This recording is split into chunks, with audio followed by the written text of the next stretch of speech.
Bom dia, meus amigos, tudo bem? Uma rápida recapitulação do dia de ontem. Nós vimos então que a confiança 2.0 é a base da transformação digital por conta justamente dessa linguagem digital que são os likes, as estrelas, que acabam ranqueando, né, e lastreando as pessoas, os processos, né? No YouTube você tem a audiência dos vídeos que sobe ou desce por conta dessa avaliação. No Uber, por exemplo, você tem o cálculo dos melhores veículos, dos melhores motoristas, do preço, por conta dessa avaliação, e é o que te dá base também no Mercado Livre para você ter segurança de fazer, por exemplo, um negócio com alguém do Acre, né? Enfim, depois dessa etapa, que é a uberização, que é a parte mais importante dessa transformação digital que a gente está vivendo hoje, e note que é muito mais interessante e muito mais importante do que simplesmente listar quais são as tecnologias, né? Nosso grupo aqui tem essa vantagem de discutir isso nesse nível de detalhe. Nós temos a blockchainização, que é uma cultura digital. Eu não estou falando nem só de blockchain, né? Você extrapola a confiança para contratos inteligentes, né? Então, os processos passam a ser regidos por esse tipo de tecnologia, né? Então, não tem centro, ele conversa entre os nós da rede. Então, já existe, por exemplo, um celular em rede blockchain, onde os aparelhos estão interligados entre eles, e você não tem Vivo, você não tem Claro, você não tem TIM, né? O contato é peer-to-peer, é ponto a ponto, entre os membros daquela rede, né? Os usuários daquele celular. Então, um outro exemplo são os pagamentos pelas carteiras digitais, né? Por exemplo, o Mercado Pago. A gente tem visto bastante aí pagamento pelo Mercado Pago. Não passa pelo banco, não passa pelo Itaú, não passa pelo Bradesco, né? O pagamento acontece entre o dono do estabelecimento e você, que é o cliente que vai fazer o pagamento. E perceba que não tem Mastercard, não tem Visa, não tem Stone, não tem maquininha, né? Passa direto, não tem a rede de adquirência.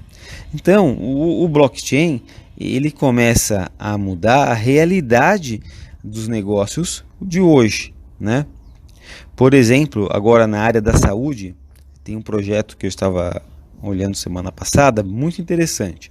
Então, o laboratório disponibiliza alguns créditos, umas moedas virtuais, né, para o médico. O médico, ao receber um paciente, em vez de dar a amostra grátis, ele manda um e-mail ou um SMS para o paciente, fala: olha, você usa esse QR Code e você pode retirar uma amostra grátis de uma bezetacil, tá? O paciente chega na farmácia e usa aquele QR Code para retirar a amostra grátis, um bezetacil, e aquela moeda virtual lá na farmácia pode ser trocada no laboratório por mais amostras grátis ou por dinheiro.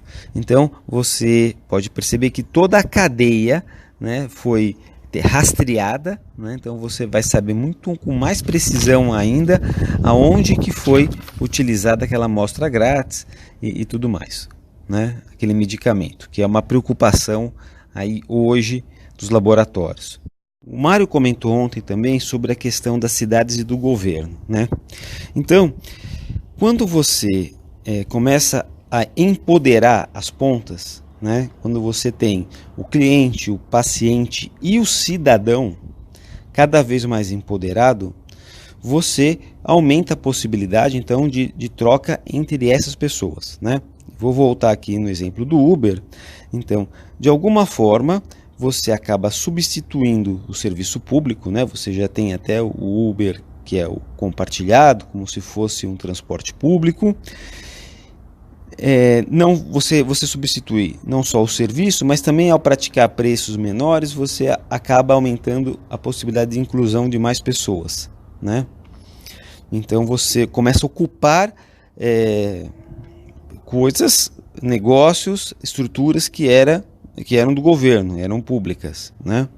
Então você imagina, se eu faço, começo a uberizar ou blockchainizar a luz, a água, né? Você não precisa, por exemplo, mais dos cartórios, uma vez que os contratos entre as pessoas, eles vão de fato acontecer por conta dessa rede.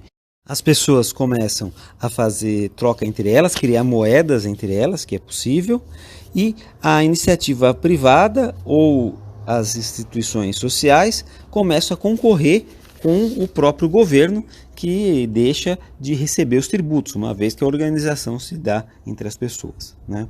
O objetivo aqui não é esgotar o assunto, nem polarizar, mas é importante que a gente fique de olho nessas mudanças, né?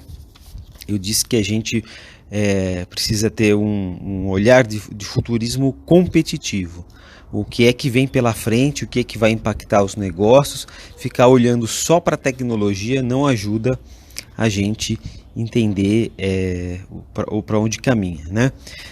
Então, essa blockchainização, nos próximos 10 anos, o que se fala é que vai ser cada vez mais forte, né? E, portanto, a gente deve ter também, pessoal, uma terceira fase da uberização. A uberização 2.0 é a terceira fase da tal da transformação digital. Na uberização 2.0, hoje você avalia o motorista avalia você, abrirá vistas então para você avaliar o próprio Uber, você avaliar a plataforma, né? Ou as plataformas. Qual plataforma vai te atender mais? Você vai receber um veículo, por exemplo, da 99, ou da Uber, ou da Cabify. Então você avalia a plataforma, as plataformas, elas estarão integradas e uberizadas, né? Sujeitas à reputação, às estrelas, aos índices. Então isso ainda não existe. Por que a gente encontra tanta resistência pela mudança, né? Os mercados ainda vivem, são com empresas que têm toda a estrutura tradicional e hierárquica, né? E aí você não consegue pensar numa forma nova, porque isso implicará a autodestruição, né?